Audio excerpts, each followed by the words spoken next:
Hello friends, we back here for another Ruby reaction. Today we'll be checking out actually the magical world of Remnant. So yes, we will be doing the World of Remnant series. This is something some of the people in the comment requested, and they thought of making it like a bonus content for our patrons here. Um, So one of my friends actually told me about this playlist to check it out based on like the order it came out. So we'll just check that. Like at this point I'm at around mid through volume 4. Uh, so a lot of this is gonna be stuff we already know, but we probably might learn something new. So let's check it out. Episode 1, Dust.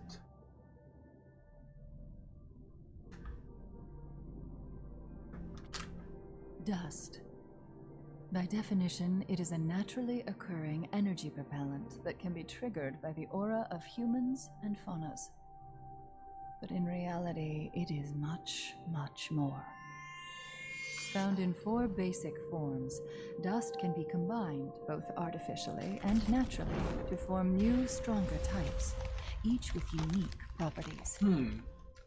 Since its discovery, man has concocted a multitude of ways in which to harness the powers of these mysterious crystals. From airships to androids, Well, yeah, dust has I made didn't its know way that. into I didn't know practically that every they were facet just of 4 technology. main Some components, prefer to and use it's dust in its mixed raw to form, create other stuff. elegant yet destructive. Those who choose to wield dust in this state must possess a certain level of discipline to ensure that their resulting powers do not break free from their control. Using like raw dust. Dust ammunition serves as a more practical application in today's modern society. With the technological advancements in weapon design, warriors need simply choose the right cartridge for the job and pull the trigger.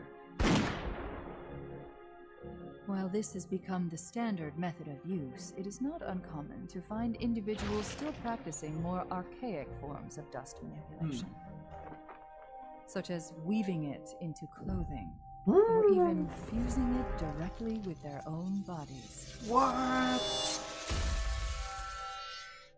Despite working, fighting, and even turning a profit with The it, Schnee. humanity has still yet to understand how dust came to be, and more importantly, how their involvement with dust will ultimately change the world of Remnant.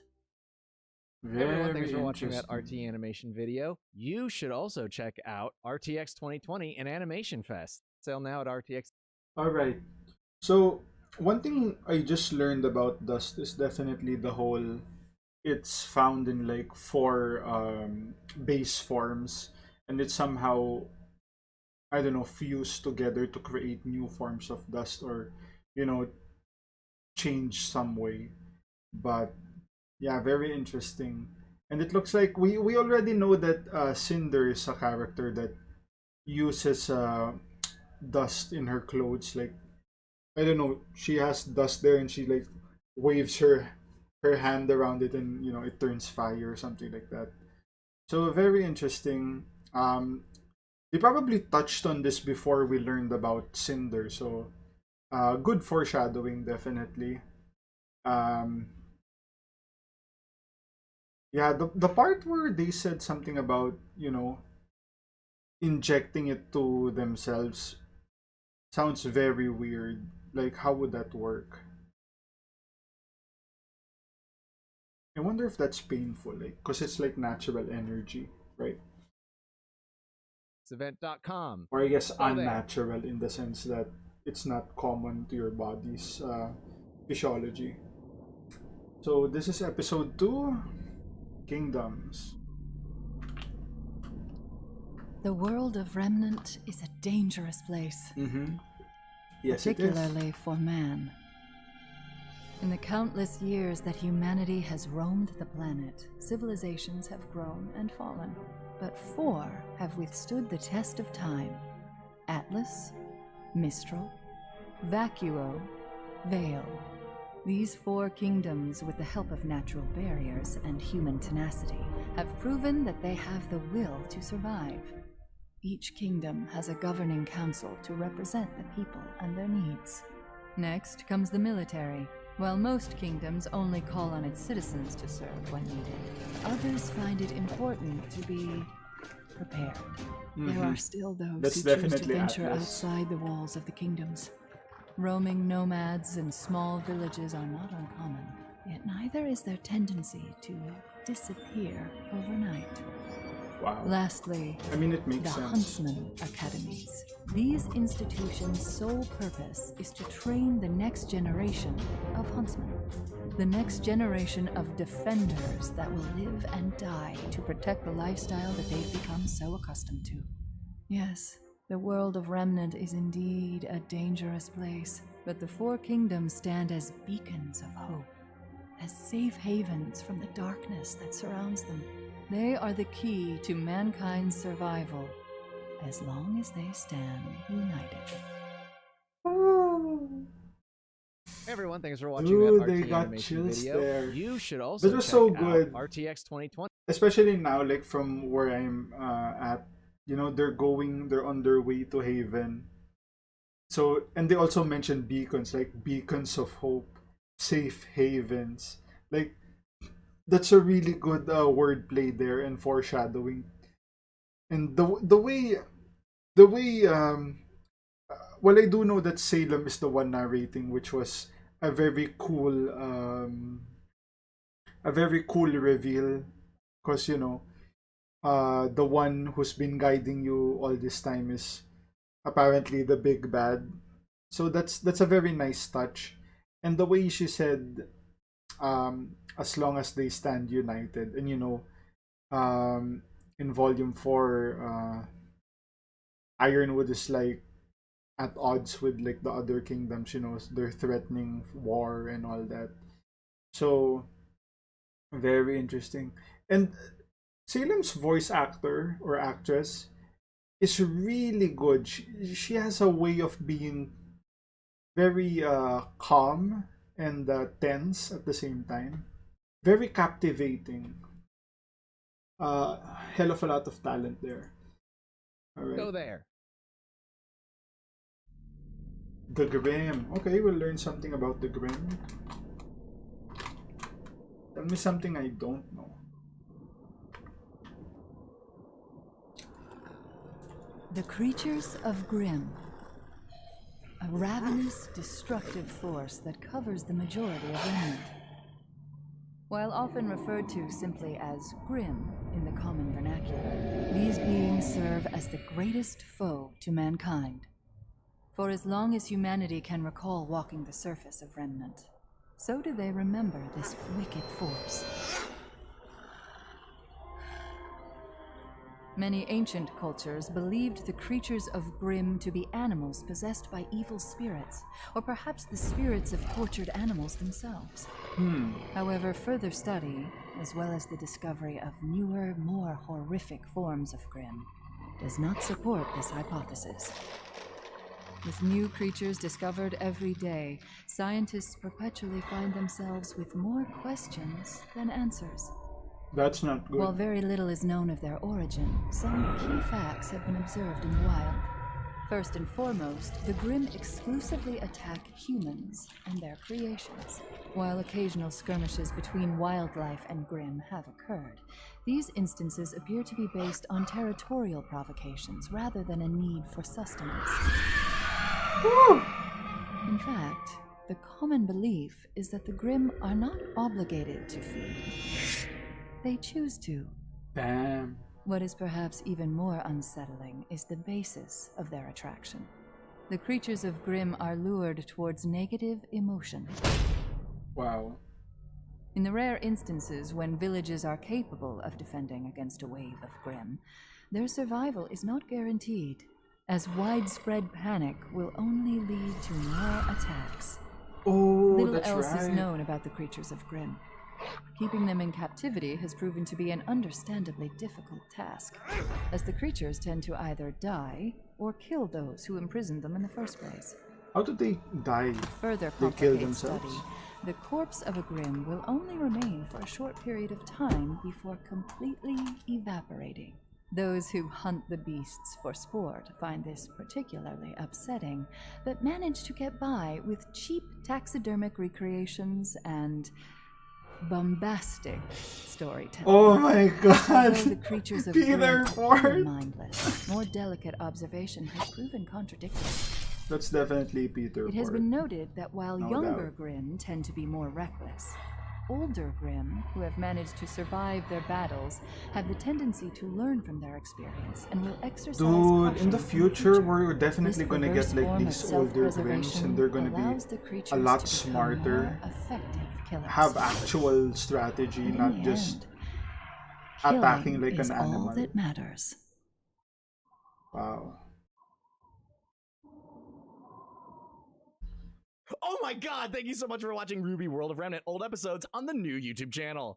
Remember to go to roosterteeth.com for new RWBY content, especially Okay, for we first probably members. didn't It get helps the people too making the much shows. of that. I think subscribe, and a smash lot the of bell. that we already knew, or it was already, you know, foreshadowed somehow.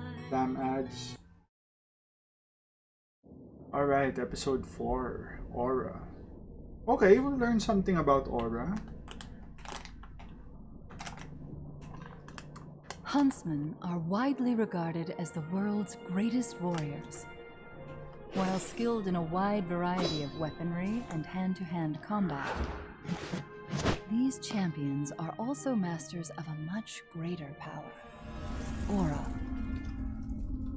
Aura is a manifestation of the soul, a life force that runs through every living creature on Remnant, whether they are a meager shopkeep or a renowned knight. However, what sets true warriors apart from all others is their ability to amplify and control their aura. Aura is primarily used as a defensive mechanism, Yep. passively coating the wielder in a protective force field. It can protect a combatant from what would normally be a fatal blow. It does not, however, make the user invincible. As they receive more and more damage, their aura reserve will deplete. If this happens, all a fighter will be left with is his resolve. Fortunately, when a fight turns gruesome, a warrior can also rely on their aura in a different manner. Semblance. Semblance Yep. is a term used to describe the projection of aura into a more tangible form. For some, this could be the ability to control objects with telekinesis. For others, it could mean superhuman strength. Yeah. The power associated with a wielder's semblance Blake. is completely unique. Shadows. With enough training and focus, a user's aura can turn them into something much more than just a man. Oh my god, thank you so much for watching RWBY World of Remnant old episodes on the Dude, new I have the YouTube channel. feeling Ozpin Remember is to go to not just a roosterteeth.com man. for new RWBY content, Like, especially for first members. he did show some sort of power, like revealing himself to Oscar, but we still don't know. I mean, from where I am now, we still don't know what the whole story about that is. But yeah, it might be something to do with his aura or his semblance. Very interesting. I didn't know that Glinda's semblance was telekinesis. Because, you know, it's one thing to move an object, and it's one thing to, like, restore a whole building to, you know, its original structure with all this, you know, you would need to be a real master to be able to control that. Like, you would feel out every piece, every shape of the piece, and then have them fit together at the right places. That sounds bonkers to do, but you know, Glinda is one of those, right? Like the highest of the highs. The people Ozpin's making the shows. position Like, too. subscribe, and smash the bell. The Vital Festival Tournament.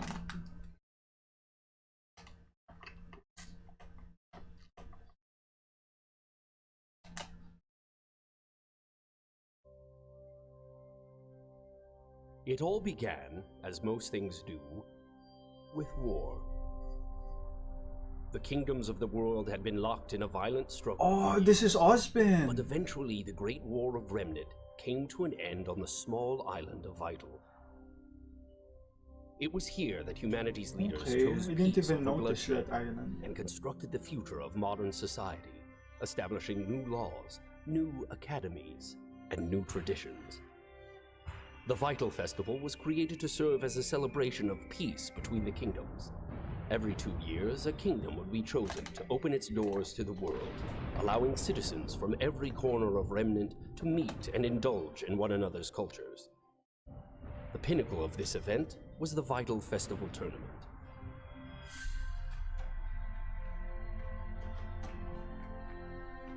After the newly formed Huntsman Academies proved to be a success, the Vital Festival Tournament was designed to test the strengths of the kingdom's warriors in a safe and friendly competitive environment, a wonderful method in which to ensure that the world's huntsmen would never settle for mediocrity, but would constantly strive to become the absolute best they could be. As the skills of the huntsmen grew, so did the games, and in time, it was decided that the tournament would need a stage equal in greatness to that of its competitors. Amity Coliseum was the culmination of the Four Kingdoms' efforts, a technological marvel and a shining symbol of harmony, capable of making the journey to all the kingdoms of Remnant. It's true that all of this began with war, but it is peace that has served to shepherd humanity on its ascension to greatness.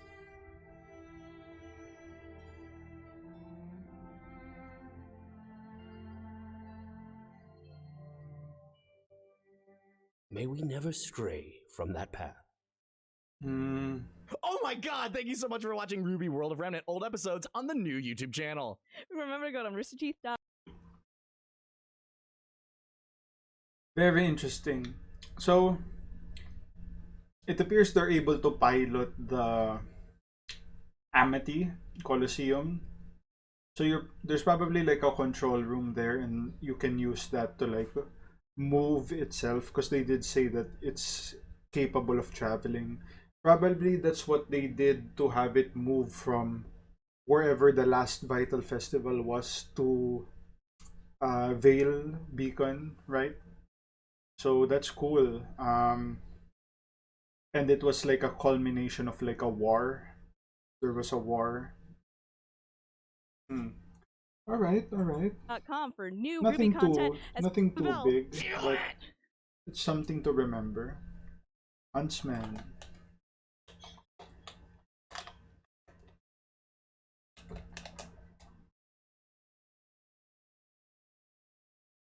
Huntsmen and huntresses, the best and brightest warriors of Remnant, ranking higher than kingdom police and even military. I don't know why the in subs strength are like and Latin skill. American, but let's The go. occupation was established alongside the Huntsman Academies after the Great War, with the hope of creating elite warriors whose sole purpose would be to combat the creatures of Grim. Yeah, I can see that. Beacon Academy was founded in Vale, Haven founded in Mistral, Shade founded in Vacuo, and Atlas founded in the now-defunct kingdom of Mantle. Ooh.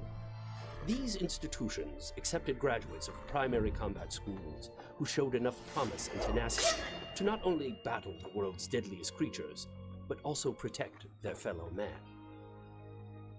For this reason, trainees are grouped into teams, ensuring the continual development of Why is, communication, you know, empathy, talking to and Ruby teamwork, like that?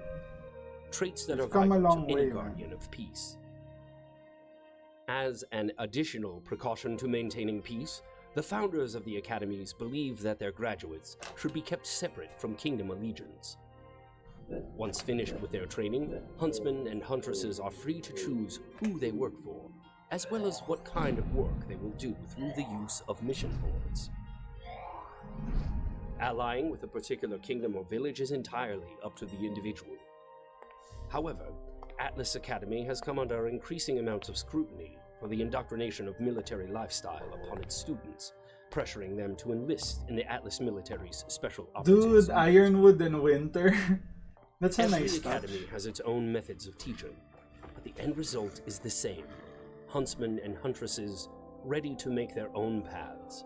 Some will stay together as a team, some will move on to work alone. But all are expected to serve Probably like humanity Team Stark. They went their and never separate succumb ways. to the darkness. Never succumb to the darkness. All right. Oh my god, thank you so much for watching RWBY World of Remnant old episodes on the new YouTube channel. Remember Well, to go to yeah, roosterteeth.com we didn't really for get much new there. RWBY content, The main especially part was for the first members. whole Yes, it helps the people making the shows. Like, subscribe. Meal now? Snack Plan ad. later with KFC's 160 peso chicken and zinger fill up. Throughout the years, the world All right. So the one thing to note there was you don't really have alliance to a particular continent or uh, city, but you can go wherever you want except for Atlas. They have this whole thing that I don't know, maybe you need to serve in the military for a few years and do something like that. Very interesting. But yeah, they are the tech capital of the world, so if they go down, everyone's kind of in the dark in a sense. world of Remnant has seen hundreds of technological Cross-continental advances transmit that have system. changed society. The most influential of all of them being the cross-continental transmit system. Prior to the invention of the CCTS, long-range communication was extremely limited. The discovery and development of radio technology allowed for communication within the boundaries of most kingdoms. But communication with other parts of the world was restricted to the physical delivery of messages. With every alternative form of communication that was proposed, there seemed to be the perfect obstacle. The destructive nature of the creatures of Grimm severely limited the reliability of ground-based technologies. The concept of relay satellites orbiting around the planet was promising. Unfortunately, modern man has yet to make the technological advancements required to achieve spaceflight, as all known dust types lose their power as they begin to leave Remnant's atmosphere. Eventually, it was the people of Atlas, the world's Interesting. leader in science and technology, that developed the cross-continental transmit system. It was revolutionary. Like radio, signals were sent and received wirelessly, though the content of these transmissions were not nearly as limited. Audio, video, images, and text were all capable of transmission, and eventually an entire online web of information was at mankind's fingertips. Currently, the system is supported by 4 primary relay towers, each located within a safeguarded area of the kingdoms. These towers allow for wireless communication within a kingdom through the use of devices such as scrolls. Signals become less reliable the farther a user travels from the CCT tower. And although smaller support towers do exist outside of kingdoms, they are constantly at risk of destruction by the creatures of Grimm. Shortcomings aside, for the first time in history, digital transmissions between kingdoms were possible through the use of slightly more advanced devices, typically found in homes and CCT centers. The cross-continental transmit system has and will continue to advance the progression. That's right. That's where Weiss However, went to if one of the get 4 the towers info is about taken the White offline, Fang. the entire network fails with it. A slight inconvenience during routine maintenance, but to be honest, I Wow. find the limitation somewhat poetic. No one voice is louder than the others, and no voice may be silenced without the rest. If the people of Remnant are to speak, then they shall do so together. Or not at all. Oh my god, thank you so much for watching RWBY World of Remnant old episodes on the new YouTube channel. There's something about the narration of Ozpin where he'll say something promising and then something foreboding at the end, like they will speak together or not at all. Like, woo-hoo-hoo. What are you telling us, Lord Ozpin? Very interesting. So I totally forgot that that's what Weiss was doing. She went to like a CCT center, and I guess that's what Cinder took down at the fall of Beacon. So because of that, kingdoms can't communicate with each other. I kind of remember that part, but not the whole Wise was actually visiting one. So that was the one. Yeah, they probably said that, but I just forgot about it. The Four Maidens, as far as I know, we've already discussed this. I think Ozpin already had a story about this one, so we can probably skip this one.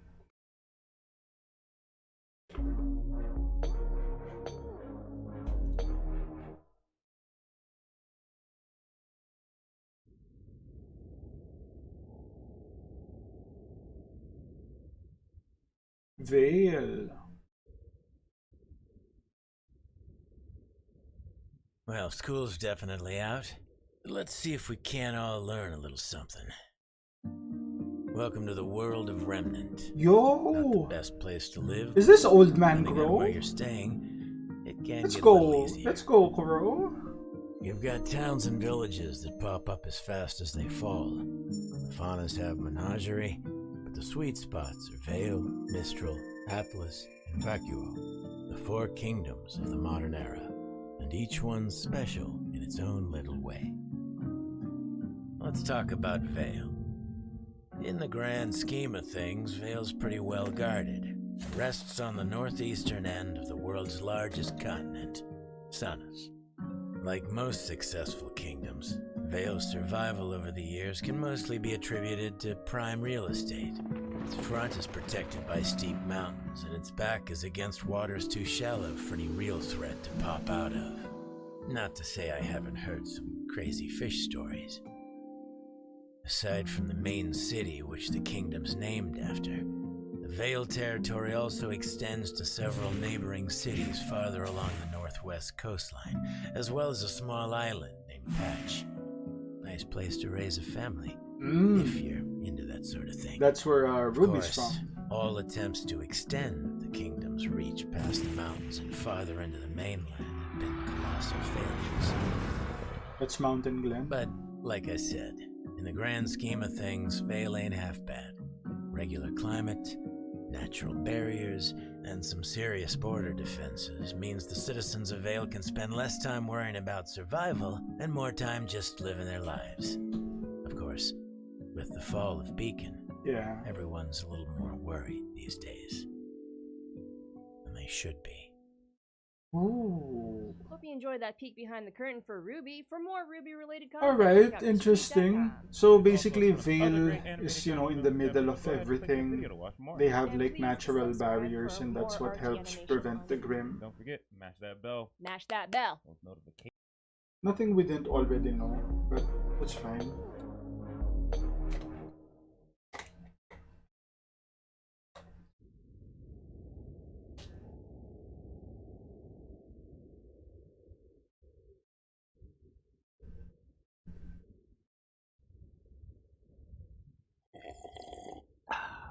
Right, where were we? The east of Sanus is Remnant's second largest landmass, Anima. That's where you'll find the kingdom of Mistral. Of the four kingdoms, Mistral has the most controlled territory, meaning you'll find a wider variety of ecosystems and lifestyles. Trust me, this place is something for everyone, for better or worse. The high society folks of Mistral are known worldwide for their contributions to fashion, architecture, theater, all the things that make the world pretty and tolerable. But its lower class has got a fame of its own. Mistral's home to the biggest black market on the planet. Need something that's hard to find? Got someone that's hard to kill? They can help, provided you've got the end to pay for it. There's one common thread that links all these people together, though, and that's their respect for nature, particularly the sea and the sky. The natural resources and geography of the area impacted Mistral's culture and technology in a big way. Its first settlers found shelter high up in the wind-carved cliffs, and as their population grew, so did their ability to utilize the land to its fullest potential. Real bunch of forward thinkers.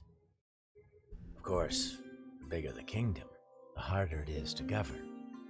There's a reason traders and thieves flock to Mistral. The main city's right under the council's eye, sure, but places like Windpath and Kuchinashi start to get a little farther out of sight. There's plenty of places to hide in Mistral.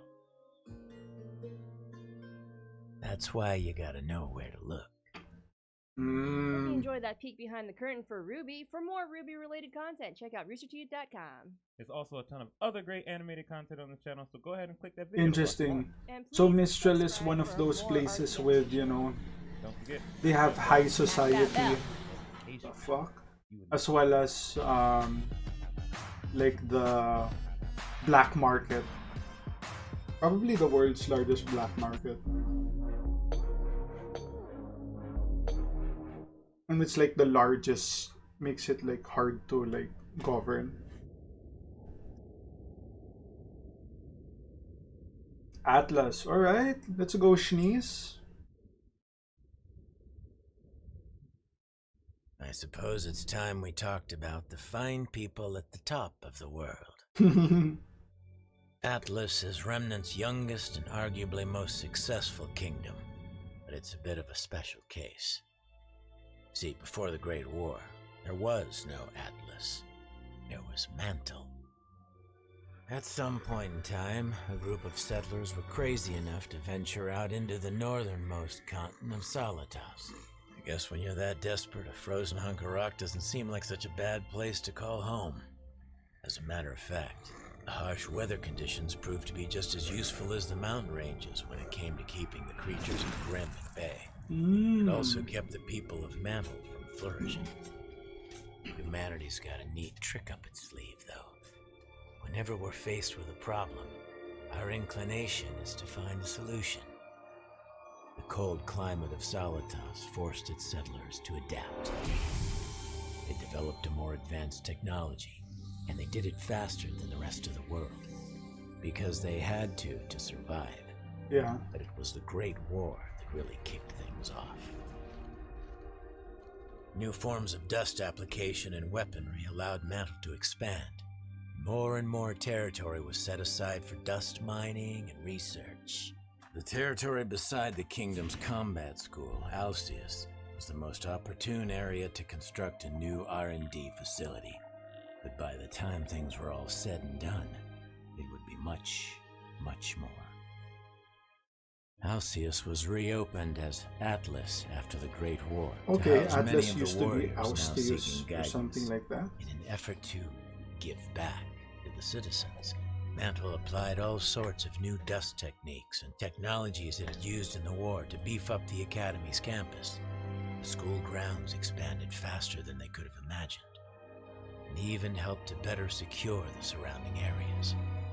It wasn't long before the kingdom's military moved in, then the labs and research facilities, and eventually even residential areas started popping up. Lord Jacques behind It became Ironwood. apparent that the city of Mantle was living in Atlas' shadow, and so the decision was made to move the kingdom's capital. Mantle was old news, and the kingdom of Atlas was born. A golden age of prosperity, they called it. But those left behind in Mantle would probably tell you that it was the coldest winter they ever knew. Wow. Hope you enjoyed that peek behind the curtain for RWBY. For more RWBY-related content, check out roosterteeth.com. Now I'm kind of Also, interested other great that animated in content on the channel, so Atlas, go ahead and click that video to watch but more. I still kind of Please want to see subscribe for Vacuo more before RT Atlas. animation on YouTube. Don't forget, mash that bell. Mash that bell. Those notifications. You would know. Let's go. All right, we get Vacuo.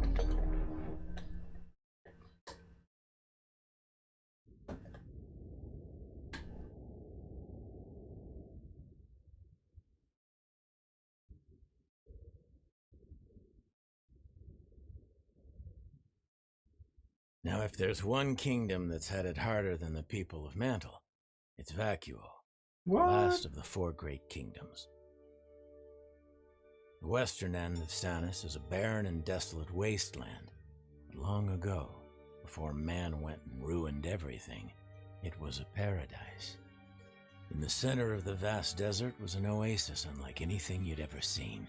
A jungle bursting with natural resources, geographical defenses, and the world's largest recorded deposit of dust. Nomads that survived the journey across the scorching sands settled down in this little hidden gem, and over time the kingdom of Vacuo thrived. Unfortunately, comfort breeds weakness. While the rest of Remnant had to learn and adapt in order to survive, Vacuo's ancient society kicked back and lived a life of complacency. But when other, more developed kingdoms set their eyes on everything Vacuo had to offer, its citizens couldn't do anything to stop them from taking it. Damn, everyone Years of attacking human Vacuo. conflict, unrestricted mining, and ecological disasters have changed Vacuo. The paradise that was once there is practically indistinguishable from the surrounding deserts. Citizens live Ooh, in the makeshift Dust homes, Company's here uprooting too. and traveling frequently in response to the fleeting resources and occasional attacks from the creatures of Grimm. After the Great War, a formal government was finally established. But by that point, the folks living in Vacuo didn't much care to uphold its laws, making Shade Academy the only real source of order in the kingdom. But Let's go, Shade. order isn't everything. Vacuo may not be as prim and proper as the other three kingdoms, Yeah. but it's still standing. And the people there have a mutual respect for one another. See, there's really only one unspoken rule in Vacuo. If you can survive here, then you're welcome here. Nice. So there you have it. Dude. Vale, Mistral, Atlas, and Vacuo. That makes me even You know, more Oz hyped would to see always say that Vacuo. the four kingdoms were a representation of what mankind is capable of when working together. Ever the optimist. We sure could use him now. Yeah. Hope you enjoyed that peek behind the curtain for RWBY. For more RWBY related content, check out roosterteeth.com.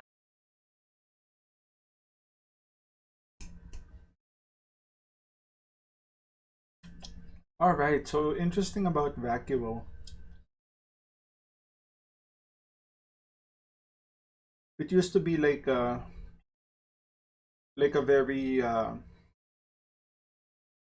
some kind of an oasis, as they said. A lot of natural resources, and then everyone kinda went there to take their piece, making the people in Vacuo really pissed about, the other kingdoms. And because of that, they don't really trust anyone besides themselves. Of course, the council has to, have some relations with the other kingdoms, but the people itself, they trust the council. But if they can avoid, like, relationships with others, they probably would, because they're, it's like the whole racism thing, wherein you just trust your kind, something like that. Probably not exactly like that, but to a certain degree, you kind of get that feeling, or at least that's what I felt. Alright, next. Man, YouTube has a lot of ads.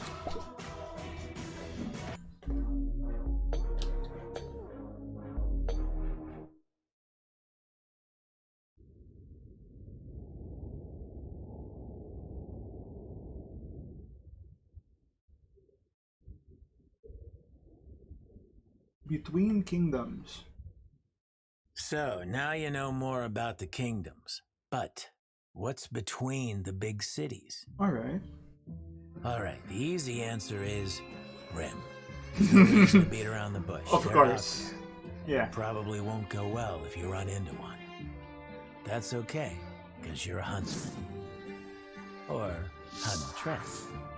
And you've trained at one of the major academies, so you're probably fine. Just don't get yourself overrun by a pack of them. Yeah. Now, after a long day of killing Grimm and saving the world, you're going to probably want to stop at a small town inn. Small villages dot the land between the major cities. You might ask, with the wilderness being so dangerous, why not just live in the big cities? Well, that life isn't meant for everyone. Yeah. These small towns are founded by people that have a problem with the kingdoms, or don't want to deal with the kingdom's problems, or maybe just enjoy the simpler life and would rather take their chances in the wild than in a kingdom. It goes about as well as you'd think. If the founders are smart, then there's a good chance these towns can survive for the same reason the kingdoms continue to. Natural barriers, strong defenses, and stubborn citizens. If you don't have at least a few of those, then the chances of a town lasting more than a year isn't great. Unfortunately, Wow, really? it's not just the Grim Grim is running around everywhere, so ruining towns. that's Wandering understandable. bandits are another threat. These groups of usually fairly skilled fighters travel the lands, never settling in one place. They often prey on convoys, sending goods between kingdoms. Dude, we already saw some These of raiders that, will right? often wait for a town to be at its weakest, maybe after a Grim attack or while its fighters are out hunting, before finally moving in at night and striking. Dude, that's fucked up. The worst part is, if the Grim hadn't attacked before, you'd better be damn sure they will now. And you can't exactly have bandits raid your town without at least a few negative emotions. This is also why bandits never stay in the towns they conquer. With attitudes like the ones they have, Grim tend to be pretty interested in them as well. Yeah, that's As long true. as they keep moving, they've got a better chance of survival. Dude, Besides these small living towns, outside the kingdom areas is such a between dumb move kingdoms if that's really the depend case. on the continent. Harsh deserts, icy tundras, lush forests, you name it. At this point, pretty much every inch of Remnant has been mapped out. Although there are some areas that no one's gone into and come out alive. And of course, somewhere out there is where she is. Woo! Hope you enjoyed that peek behind the curtain for RWBY. For more RWBY We're related talking about the content, check out Dragon RWBY.com. Continent, Crow. There's also a ton of other great animated content on the channel, so go I've ahead heard and that's where continue Salem watching. is, because, And please it's subscribe a for large more area RT and animation on they didn't really Don't forget to mention smash that anyone bell. Smash living that there, bell. so Notifications. it's probably, the Stay birthplace of connected, Grim, play that's games, why. and more when you buy, load, use, and Man, shop. there's like ads On the after shop, every logo. video. The fuck? Alright, Fondness. Let's go, Blake.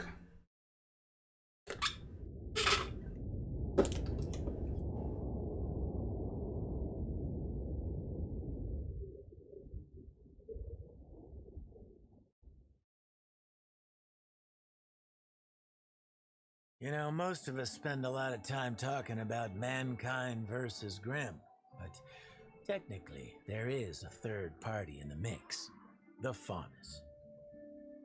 In case you're not in the know, the Fondness are a species on Remnant that appear to be human in just about every way but one. Each Fondness has a single animalistic trait, some more apparent than others. Ram horns, tiger claws, cat ears. I swear, on my huntsman's license, I once saw a guy regrow his severed lizard tail. I swear, no amount of drinking can make you forget that pretty picture. As far as everyone's aware, Fondness have been around as long as mankind, if not a little longer. History gets a little fuzzy past a certain point. But we do know that their kind and ours are completely compatible from a biological standpoint. Take two wolf Fondness, and you get a little wolf cub kiddo. A wolf Fondness and a human also typically means your little bundle of joys teething phase could get a little dicey. But if you take a wolf Fondness and a bull Fondness, for example, it's a complete roll of the dice. For all you know, you could be cleaning up your son's shedded snake skin. Ugh. Scientists are still scratching their heads when it comes to, a lot about the Fondness. But science isn't the real problem. Interesting. It's how we all get along. Or in this case, how we don't. Early man was scared to death of the Fondness. And honestly, it's not too hard to sympathize with that. Seeing something that looks like you and acts like you walk out of the forest and reveal a pair of fangs can be a little upsetting. Like most things man doesn't understand, all sorts of rumors and stories surround the Fondness. People avoided them like the plague, pushing them out of settlements and sometimes even hunting them down. Wow. Man began to outnumber the Fondness, and the Fondness began to consider man nothing more than a hostile species. Yeah. Can't really blame them. That's fair. Yeah. These clashes between species were unavoidable, as land that was safe from the Grim was in constant short supply. But it was the Grim that finally brought humans and Fondness together for the first time. A village in Sanus fell under attack, and the only reason anyone survived was because the humans and Fondness united against their common enemy. It was a step in the right direction, but it didn't fix everything. Once humanity learned they weren't so different from the Fondness, they still used those differences as an excuse to exploit and alienate them. The treatment of the Fondness differed around the world, and things wouldn't improve much for them until the Great War. Veil and Vacuo against Mantle and Mistral, a war unlike anyone had ever seen. Whoa. When it was over, the world was desperate to find compromises that would ensure they'd never see the likes of it again. Fondness were awarded equal rights as citizens of Remnant, and as an apology, they were given an entire continent of their own to do with as they pleased. There were some that saw this as fair and just, but many saw it for what it really was, a slap in the face from a nation of sore losers. And so Menagerie was born. Ah, There's that's still Menagerie, Fondness all yeah. over the world, though the fair treatment they were promised varies in quality from place to place. But Menagerie will always be their safe haven. Here's Yeah. the thing, though. Blake talked You about can that. only push and prod people so much before they reach a tipping point. And when you pack those people together, it just makes it all the easier for them to get organized. Yep. And get even. Ooh, the White Fang! Hope you enjoyed that peek behind the curtain for RWBY. For more RWBY related Dude, content, these are check out getting good. RoosterTeeth.com. There's also a ton of other great animated content on the All channel, right, so go ahead and what's click that next? video to watch more. So the SDC won't let me be, or let me be me. Let's learn about the SDC.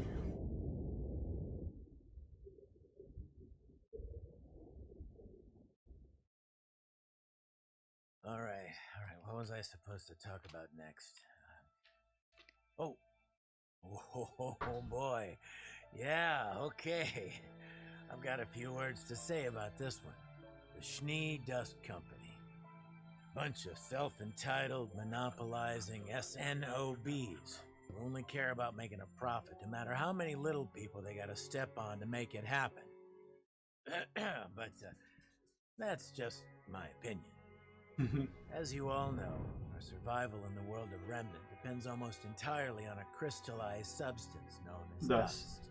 It powers our cities, fuels our machines, and gives us a fighting chance against the creatures of Grim, which means it's extremely valuable.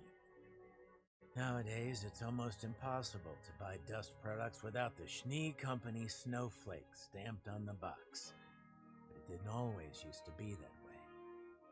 Nicholas Schnee was the son of a dust miner turned soldier, born just after the Great War. He found himself at the perfect point in history to take full advantage of the world's next industrial revolution.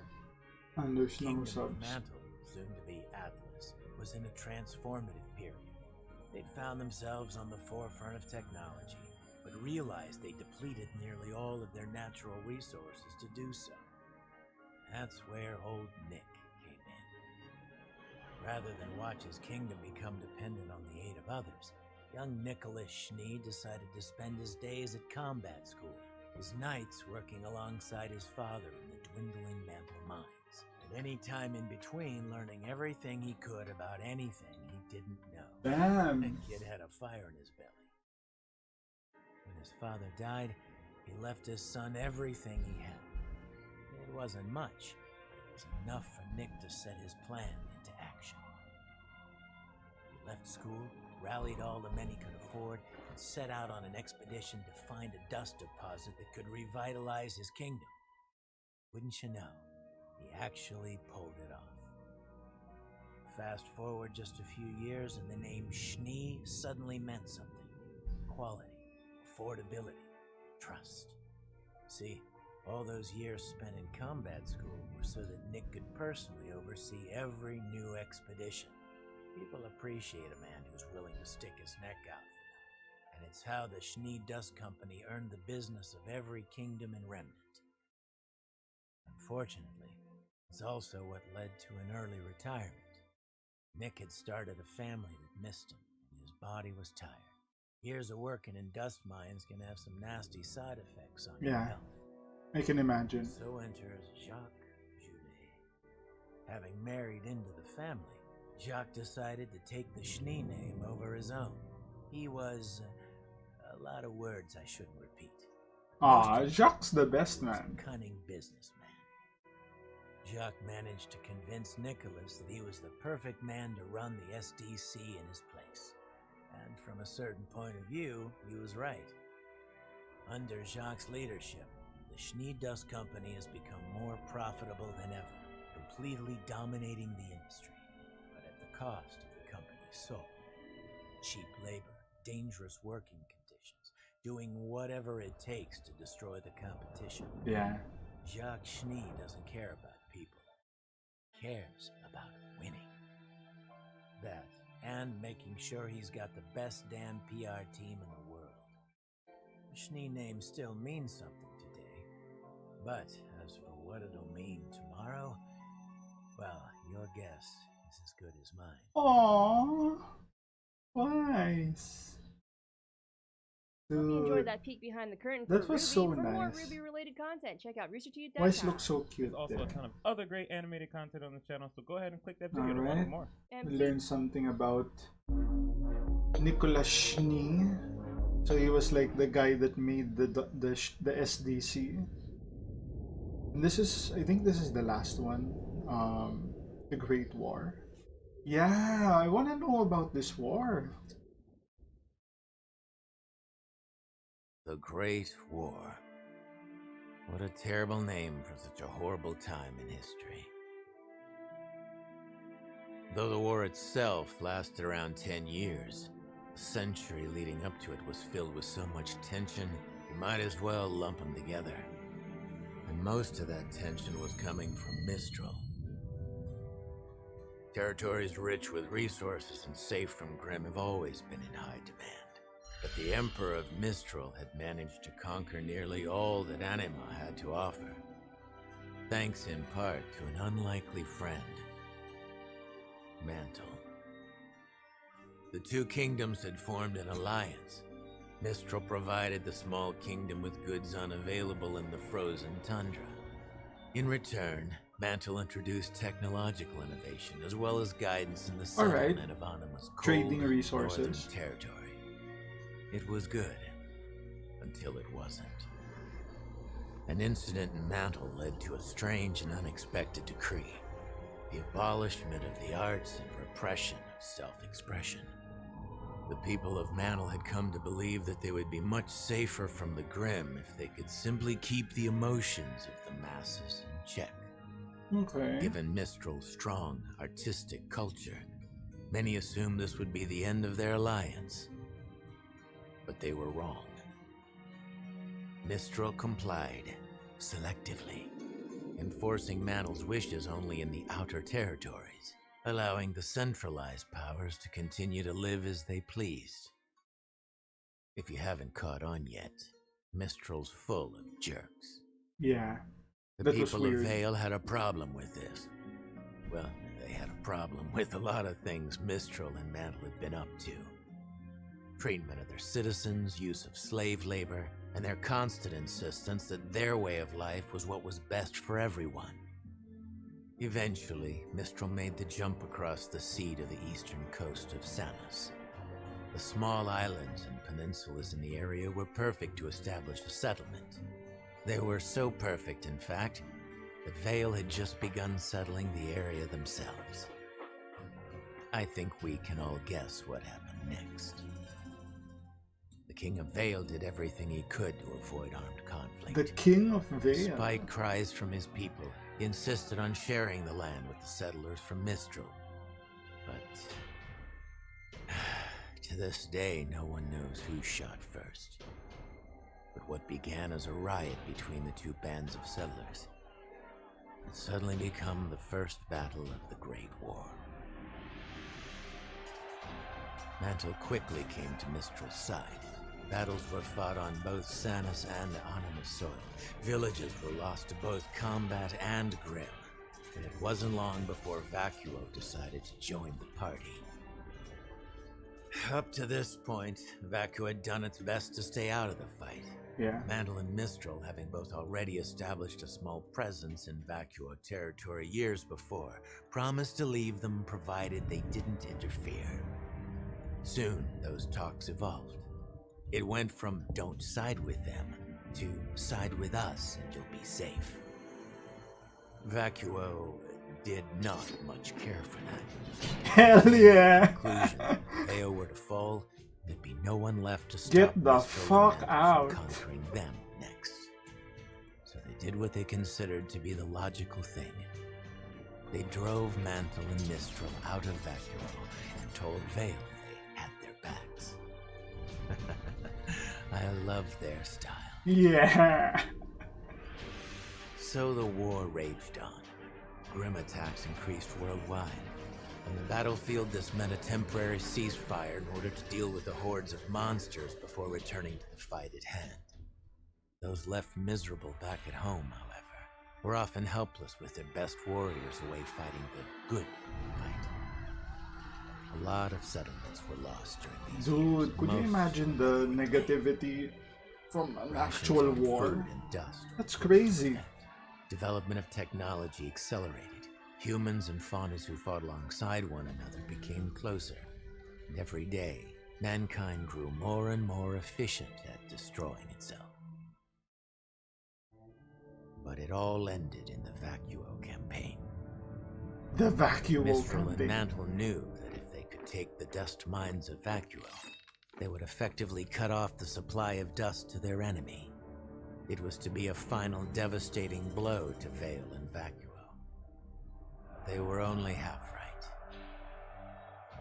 The King of Vale personally led his army into battle alongside the soldiers of Vacuo and decimated the enemy forces. Damn! Crown atop his head and armed only with a sword and his scepter, he laid waste to countless men. Woo!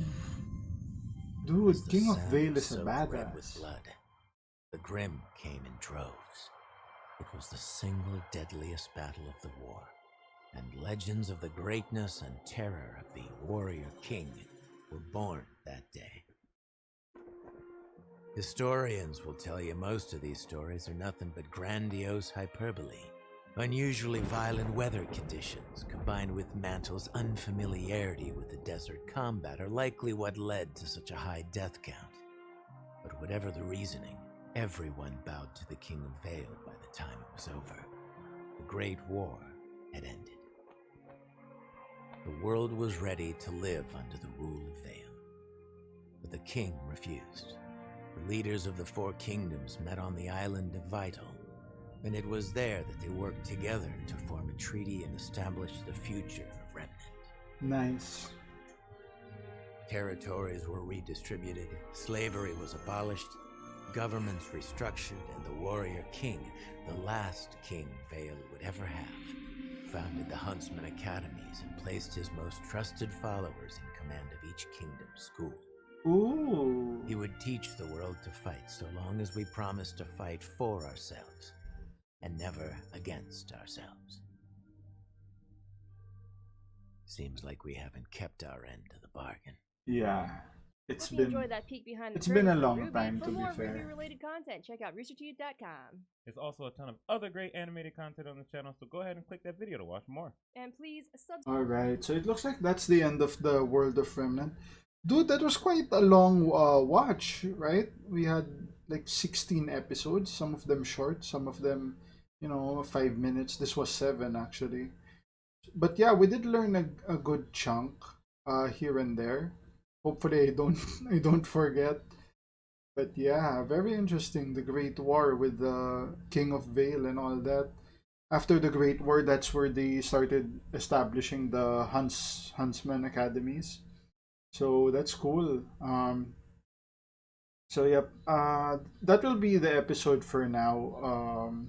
If you guys like the content, like, share, and subscribe. If you want to support your boy even more, links to Patreon down in the description. I'll see you guys in the next one. Cheers.